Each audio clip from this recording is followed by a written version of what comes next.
You know, the average Harry Potter fan dreams of a one-for-one adaptation of the 7 books. Guys, as much as we love the films, some more than others, I must say, they're not exactly the most faithful adaptations to the books, especially the further down the road you get. The first 2 movies are fairly regarded as being closer to the books, with 3 being arguably the best movie, but it's missing so many important details. Like, who are the Marauders again? And don't get me started on film 4 onwards, where the books became much larger than the first 3, and they had to cut out like half the plot, trim out most of the fat, which you can argue was necessary, but so many important storylines and characters never made it past the cutting room floor. Like, if you ask someone who has only watched the movies who Winky is, what year did Ron start playing Quidditch, tell them that Tom Riddle applied for Defense Against the Dark Arts, and they're just going to stare at you with a blank expression. Deathly Hallows tried to tell as much as possible by splitting the book in 2 films, but even that wasn't enough. And I think they were talking about doing that way back in Goblet of Fire. There's only so much of a book you can adapt into a 2-hour film. Even 2.5 hours is not enough. You would have to have, 8-hour movies, and that's just not going to happen. And I always say this though, what works on page doesn't always work on screen. However, with the announcement in April 2023 of a brand new Harry Potter TV show from Warner Bros, HBO and J.K. Rowling that promised to be faithful to the books and devote 1 season of television to 1 book in the series, told over a decade. Most of us thought, it's far too soon for another retelling of the Wizarding World of Harry Potter.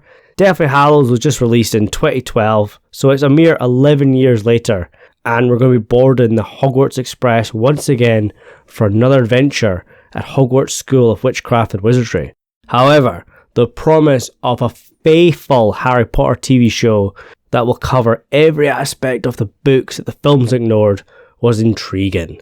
And J.K. Rowling's first promise was that Peeves the Poltergeist would finally make his on-screen appearance.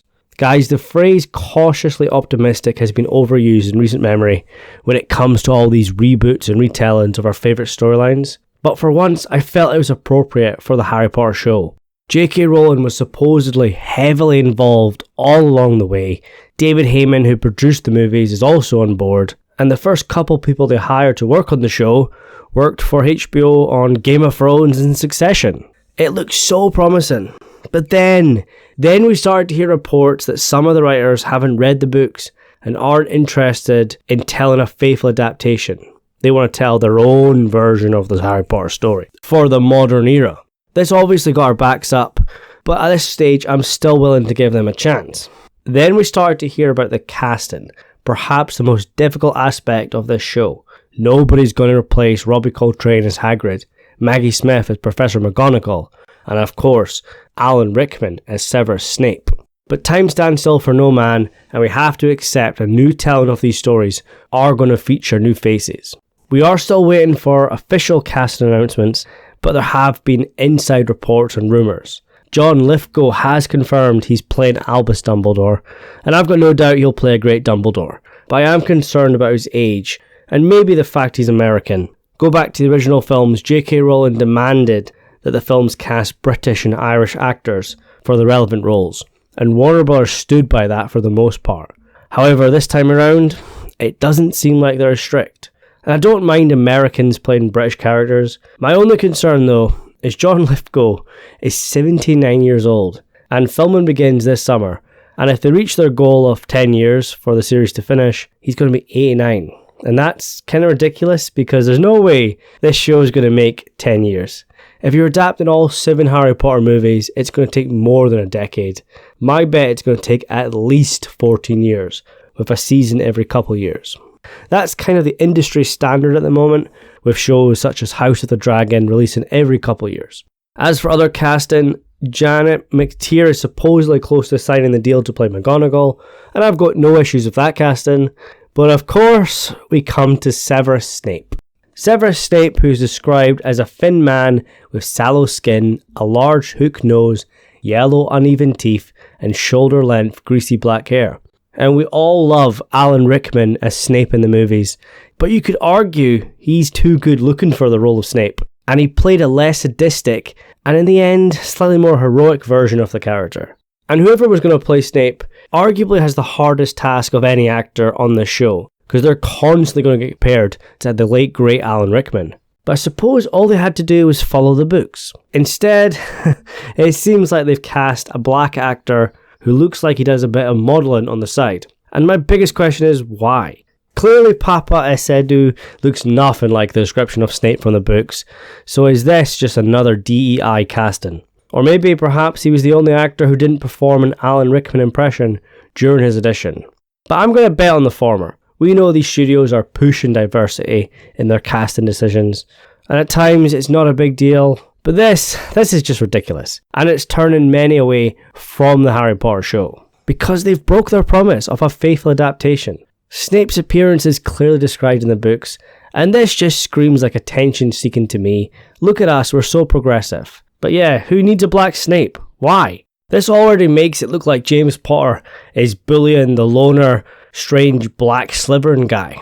What else are they going to change? Are the writers going to change parts they don't like in the books to try and improve on it? Or are they going to start changing stuff they're offended by? Try and stick with the books as much as possible. I'm all for changes when they're done correctly and for the right reasons, not just for gold stars and bragging rights.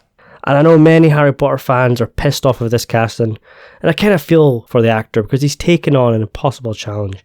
And I am worried with what follows in terms of future casting and, more importantly, the writing.